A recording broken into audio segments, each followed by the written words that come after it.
Hi friends, welcome to मुद्रा careers. तो SBI का और एक नया नोटिफिकेशन आया है क्लेरिकल कैडर के रिक्रूटमेंट के लिए।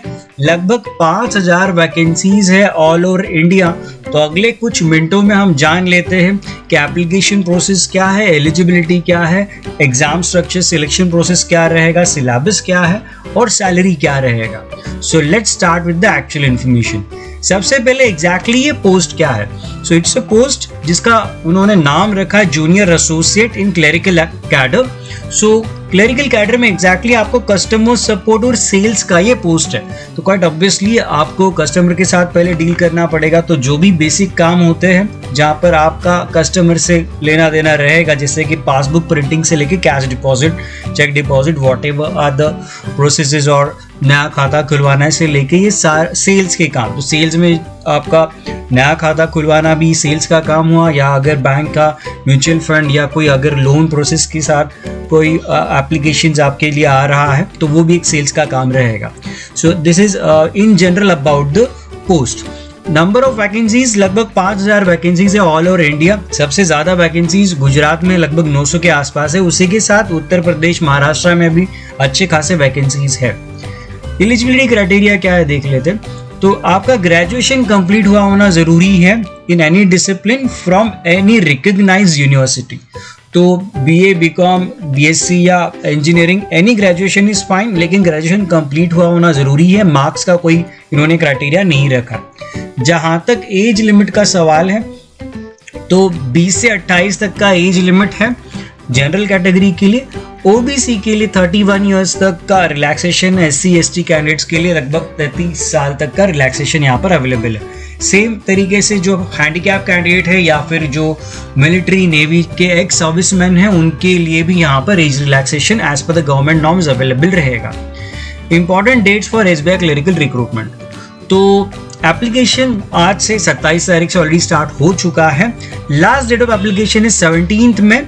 प्रिलिमिनरी एग्जाम जो है वो टेंटेटिवली जून के महीने में रहेगा। उन्होंने डेट्स एग्जैक्टली मेंशन नहीं किए हैं, तो ऑब्वियसली कोविड-19 का इशू है तो उन्होंने एग्जैक्ट डेट मेंशन नहीं किया। लेकिन जो भी डेट्स है आपको अलग अलग दिन पे अलग अलग लोगों के एग्जाम्स होने वाले अलग अलग सेंटर पे, तो आपको इंटीमेशन ईमेल पे और एसएमएस पे ज़रूर आ जाएगा एग्जाम से 10 से 15 दिन पहले।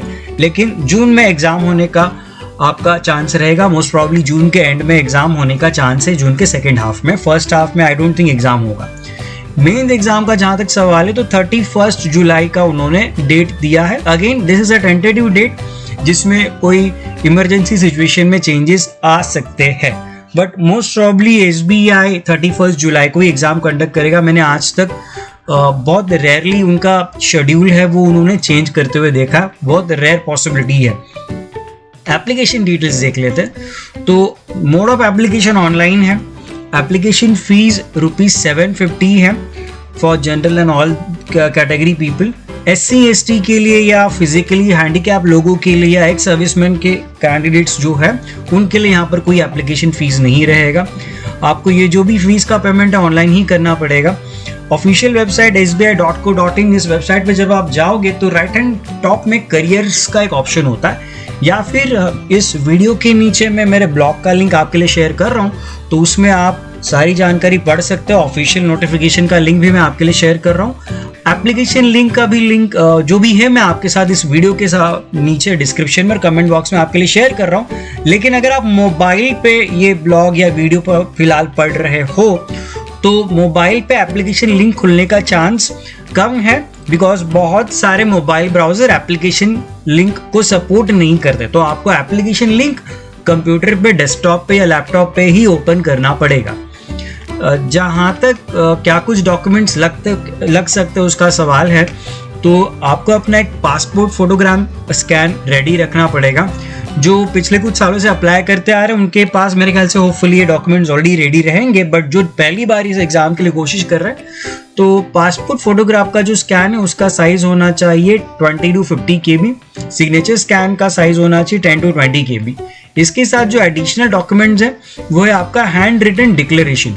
तो यहाँ पर जो नीचे लिखा हुआ है इन्वर्टेड कॉमास में, यहाँ से लेके जो यहाँ तक है ये पूरा आपको हैंड रिटन लिखना है और उसका स्कैन आपको अपलोड करना है। सो आई के आगे आपको यहाँ पर अपना नाम लिखना है ब्लैंक स्पेस में, जो भी आपका नाम रहेगा, रोहित शर्मा और वट एवर।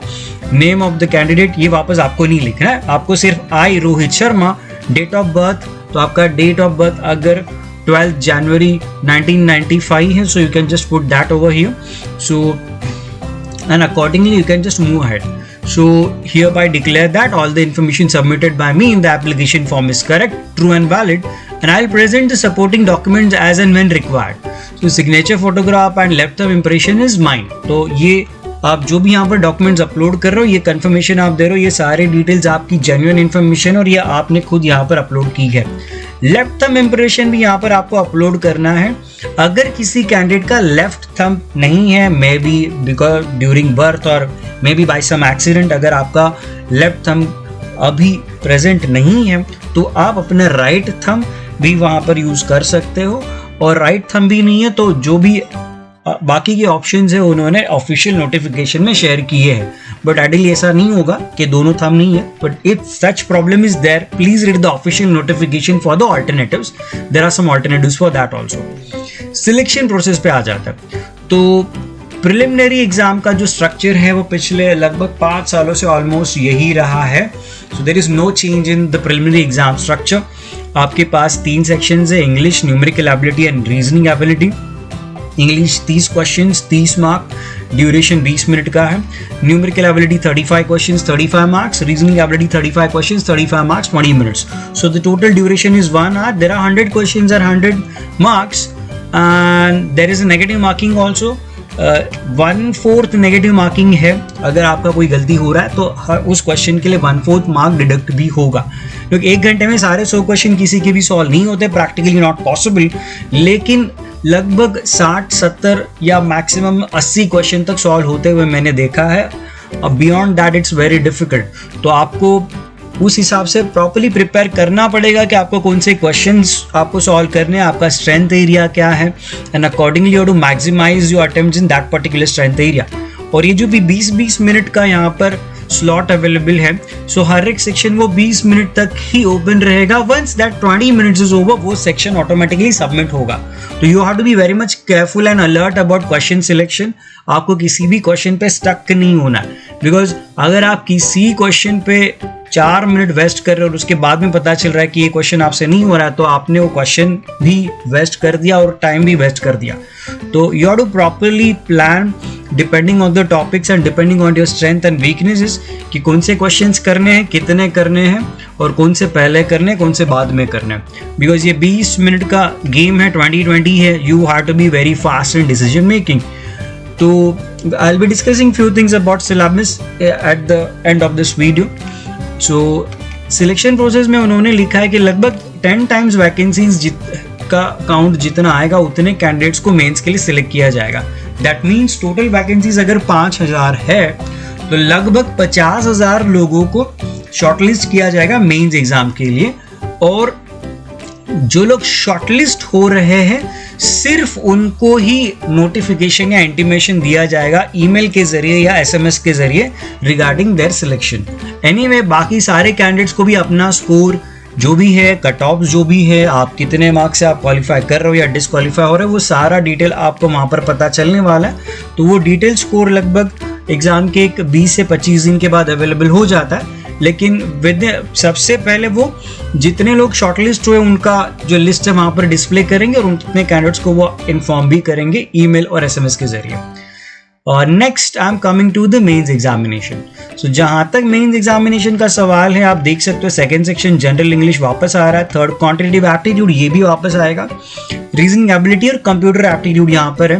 मैंने देखा है कंप्यूटर एप्टीट्यूड के बहुत कम क्वेश्चंस पूछते हैं, जैसे कि यहाँ पर सेक्शन में 50 क्वेश्चन है, लेकिन कंप्यूटर एप्टीट्यूड के हार्डली 10 क्वेश्चन आने का चांस है। तो मोस्टली 40 क्वेश्चन लगभग आपके रीजनिंग एबिलिटी के रहेंगे। Here you can clearly see that reasoning ability में 50 क्वेश्चन और 60 मार्क्स रखा। That means यहाँ पर कुछ क्वेश्चन जरूर रहेंगे जो 2 मार्क के लिए हो सकते हैं। So total questions 190 है, यहाँ पर 10 क्वेश्चन 2 मार्क के लिए रहेंगे मोस्ट प्रॉब्ली, और बाकी 200 क्वेश्चंस 200 मार्क का ये पेपर है। 2 घंटे 40 मिनट का टोटल वक्त है। And here also we have a negative marking, जो 1/4 negative marking will be there. So यहाँ पर आपके पास जो एडिशनल है और जो सेक्शन अवेलेबल है वो जनरल और फाइनेंशियल अवेयरनेस का सेक्शन है। तो ये जो जनरल और फाइनेंशियल अवेयरनेस का सेक्शन है, इसमें आपको बैंकिंग रिलेटेड, आरबीआई के जो पॉलिसीज है उससे रिलेटेड या फाइनेंस, इंडियन इकोनॉमी के रिलेटेड क्वेश्चंस आएंगे। और for that you how to read newspaper reading का आपको हैबिट डेवलप करना पड़ेगा, और वो हैबिट बहुत पहले से करना होता है। इनफैक्ट ये आज से अभी से शुरू कर दो कहूँगा। एंड अकॉर्डिंगली करंट अफेयर्स के कुछ क्वेश्चंस यहाँ पर आपको मिल सकते हैं।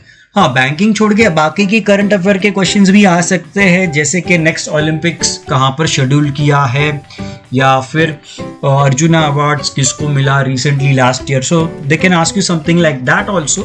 बट ऐसे क्वेश्चंस कम रहेंगे, 50 में से हार्डली 5, 6, 7 और मैक्स 10 क्वेश्चन हो सकते हैं। बाकी 40 क्वेश्चन लगभग आपको बैंकिंग अवेयरनेस, फाइनेंशियल अवेयरनेस के ही रहेंगे। And for that, reading is very important. I'll tell you the recommended books in the end, along with the syllabus. Next आपके पास है test of specified opted local language. तो देखो, ये जो clerical cadre का रिक्रूटमेंट होता है, ठीक से सुनो, ये यहाँ पर जो कुछ लिखा है, बहुत कुछ लिखा हुआ है, मैं आपको सिंप्लीफाई करके बता देता हूँ। जो क्लरिकल कैडर का रिक्रूटमेंट होता है वो स्टेट लेवल पे होता है। तो आप अगर महाराष्ट्र से अप्लाई कर रहे हो तो महाराष्ट्र की सीट्स के लिए अप्लाई कर रहे हो तो आपको महाराष्ट्र से अप्लाई करना पड़ेगा। अगर आप कर्नाटका के लिए अप्लाई करो तो अकॉर्डिंगली आपको स्टेट सिलेक्ट करना होता है while applying. And in that there is a condition, आपको लोकल लैंग्वेज आना ज़रूरी है, स्पेशली क्लरिकल कैडर के लिए बहुत इंपॉर्टेंट रहेगा। So when you apply from Maharashtra, Marathi आना ज़रूरी है। गुजरात से अप्लाई कर रहे हो तो गुजराती आना ज़रूरी है। कर्नाटका से अप्लाई कर रहे हो तो कन्नड़ा आना ज़रूरी है। सिंपल। अभी तो to confirm that there will be a qualifying test. अभी इस टेस्ट का स्कोर कहीं पर काउंट नहीं होगा, लेकिन उनका जो क्वालिफाइंग का क्राइटेरिया है उतने मार्क्स आपको आना जरूरी है। तो मेंस एग्जाम में भले आप अच्छे मार्क्स लाके सिलेक्ट भी हो रहे और यहाँ पर आप डिस्क्वालीफाई हो रहे तो आप बाहर हो चुके हो। यहाँ पर एक ऑल्टरनेटिव है, तो दूसरा ऑल्टरनेटिव क्या है वो मैं यहाँ पर क्लियर कर रहा हूँ। मैंने ऑलरेडी हाईलाइट किया है कि ये एग्जैक्टली है क्या, मैं एग्जाम्पल देके बताता हूँ। फॉर एग्जाम्पल, अगर आप महाराष्ट्र स्टेट के लिए अप्लाई कर रहे हो और अगर आपके 10th स्टैंडर्ड या 12th स्टैंडर्ड के सर्टिफिकेट पे मराठी एक सब्जेक्ट था, अगर आपने मराठी का एग्जाम 10th स्टैंडर्ड में या 12th स्टैंडर्ड में दिया है तो ऑब्वियसली आपके सर्टिफिकेट पे वो प्रूफ है। तो इन दैट केस आपको लोकल लैंग्वेज का टेस्ट नहीं देना होगा। तो सेम अगर आप गुजरात स्टेट से अप्लाई कर रहे हो, आपके 10th या 12th स्टैंडर्ड के सर्टिफिकेट पे Gujarati subject as a language वहां पर अगर मौजूद है और अगर आप उसमें ऑब्वियसली पास हुए हो तो यहाँ पर आपको लोकल लैंग्वेज का टेस्ट नहीं देना पड़ेगा। I hope that is very much clear to you. So in that case आपको मेंस एग्जाम के बाद कुछ और एक्स्ट्रा एग्जाम नहीं देना है। Let's come to the salary. पैसा कितना मिलेगा वो देख लेते हैं। तो बेसिक पे जो है वो लगभग 19,900 है सारे अलाउंसेस के साथ। अगर आप मुंबई जैसे मेट्रो सिटी में, फॉर एग्जांपल मुंबई, बैंगलोर, दिल्ली, ये बड़े मेट्रो सिटीज है, तो ऐसे सिटी में अगर आप रिक्रूट हो रहे हो तो आपका जो टोटल जो सैलरी है, स्टार्टिंग सैलरी लगभग 29,000 पर मंथ का हो सकता है, including all the different allowances जो आपको बैंक से मिलते हैं और जो भी आपके बैंक से मिलने वाले फैसिलिटी है उसके साथ ये इतना सैलरी आपका स्टार्टिंग सैलरी हो सकता है। यहाँ पर सिलेक्शन होने के बाद 6 महीने का प्रोबेशन पीरियड भी है। तो 6 महीने का प्रोबेशन पीरियड सर्व करने के बाद ही आपको एक परमानेंट का लेटर मिलेगा कि आप एक परमानेंट एम्प्लॉय हो चुके हो। Next come to the syllabus. Numerical ability लिखा होता है बहुत बार क्लरिकल एग्जाम में, तो न्यूमेरिकल एबिलिटी मतलब नंबर वर्क या नंबर प्रॉब्लम आपको ज़्यादा मिलेंगे। तो आपको सिंप्लीफिकेशन, कैलकुलेशन के क्वेश्चंस मिलेंगे, लगभग 8 क्वेश्चन 10 क्वेश्चन आ सकते हैं। नंबर सीरीज के लगभग 5 क्वेश्चन आते हैं। वर्ड प्रॉब्लम्स हो सकते हैं, इक्वेशन, रेशियो, प्रोपोर्शंस के। तो सॉल्विंग के 10, नंबर सीरीज 5, 15 क्वेश्चन तो यहाँ पर ही हो गए। और जो भी मैंने यहाँ पर कुछ टॉपिक्स मेंशन किए, percentage, profit loss, ratio, proportion, इसके कुछ क्वेश्चंस आ सकते हैं। कंपैरिजन XY बेस्ड के क्वेश्चंस भी आपको मिलेंगे। डेटा इंटरप्रिटेशन के लगभग 2 सेट आ सकते हैं। तो एक सेट 4 से 5 मार्क का होता है, तो 2 सेट मतलब 10 मार्क का सवाल हो गया। तो 35 क्वेश्चंस में लगभग जो बाकी 10 क्वेश्चन बचते हैं वो अलग अलग टॉपिक्स के हो सकते हैं। तो इफ आई शॉर्टलिस्ट यहाँ पर नंबर सीरीज, ये 5 मार्क का टॉपिक हो गया। XY कंपैरिजन जो इक्वेशंस का हो सकता है, रेशियोज का हो सकता है, परसेंटेजेस का भी हो सकता है, वो 5 मार्क का टॉपिक हो गया। 10 यहाँ पर हो गए। डेटा इंटरप्रिटेशन 10 मार्क हो सकता है, तो वहाँ पर 20 मार्क हो गए। और आपको सिंप्लीफिकेशन और सॉल्विंग कैलकुलेशन बेस्ड जो क्वेश्चंस आते हैं वो 7-8 क्वेश्चंस और मिलेंगे। Rest of the 7-8 questions can be from different topics जो यहाँ पर आपको सामने नजर आ रहे हैं, इसमें से कुछ भी हो सकता है। जहाँ तक रीजनिंग एबिलिटी का सवाल है, puzzle solving is very important topic और लगभग 3 पजल आपको जरूर मिलेंगे। 15 मार्क का ये टॉपिक है, 15 मार्क का सवाल है। आपको एक पजल 5 मार्क्स के लिए आता है, तो टोटल 15 मार्क्स पजल से ही आने वाले। कोडिंग डिकोडिंग रिपीटेडली आने वाला टॉपिक है, लगभग 2 से 4 क्वेश्चंस आपको जरूर मिलेंगे। ब्लड रिलेशन एक बहुत फ्रीक्वेंट टॉपिक है, यहाँ पर भी आपको या तो आपको सिंगल क्वेश्चन आ सकता है या फिर एक बड़ा ग्रुप क्वेश्चन आएगा, तो 3-4 मार्क का भी क्वेश्चन सेट मिल सकता है। सिंबल बेस्ड ऑपरेशंस, यहाँ पर सिंबल्स वाले क्वेश्चंस, ये भी एक फ्रीक्वेंट टॉपिक है, ये भी लगभग 5 मार्क के लिए आ सकता है। इसके बाद जो टॉपिक्स है जैसे कि इनपुट आउटपुट, तो किसी स्लॉट में इनपुट आउटपुट 5 मार्क के लिए रहेगा, किसी एग्जाम स्लॉट में डेटा सफिशिएंसी 5 मार्क्स के लिए हो सकता है। सो ये टॉपिक्स वेरी कर सकते हैं, नॉट नेसेसरी हर एक पेपर में रहेंगे, बट शायद आपके स्लॉट में इनपुट आउटपुट है तो आपके दोस्त के स्लॉट में डेटा सफिशिएंसी हो सकता है और किसी के स्लॉट में सिलॉजिज्म भी हो सकता है। लेकिन जो ऊपर के पहले 5 टॉपिक्स लिखे वो तो हमेशा आते ही है। क्लरिकल एग्जाम में रीजनिंग एबिलिटी में अजम्पशन, कंक्लूजन या कोर्स ऑफ एक्शन टाइप के जो वर्बल रीजनिंग के क्वेश्चंस होते हैं वो नॉर्मली नहीं आते। इंग्लिश के जो इंपॉर्टेंट टॉपिक्स है ये आपके सामने हैं। सेंटेंस करेक्शन, एरर स्पॉटिंग, इसमें थोड़ा वेरिएशन पिछले कुछ सालों से आ रहा है, लेकिन ये बेसिकली ग्रामर बेस्ड क्वेश्चंस है। अगर आपका इंग्लिश रीडिंग बहुत ज़्यादा है, जो आपके लिए सच में हमेशा इंपॉर्टेंट रहेगा, बिकॉज वो आपको इंग्लिश लैंग्वेज में भी हेल्प करेगा। अगर आप रेगुलरली न्यूज़पेपर पढ़ रहे हो तो इंग्लिश लैंग्वेज का ही वो प्रिपरेशन चल रहा है मैं कहूँगा, और जनरल अवेयरनेस का भी प्रिपरेशन वहाँ से ही आपको करना है। तो ये इंग्लिश लैंग्वेज के इंपॉर्टेंट टॉपिक्स हैं।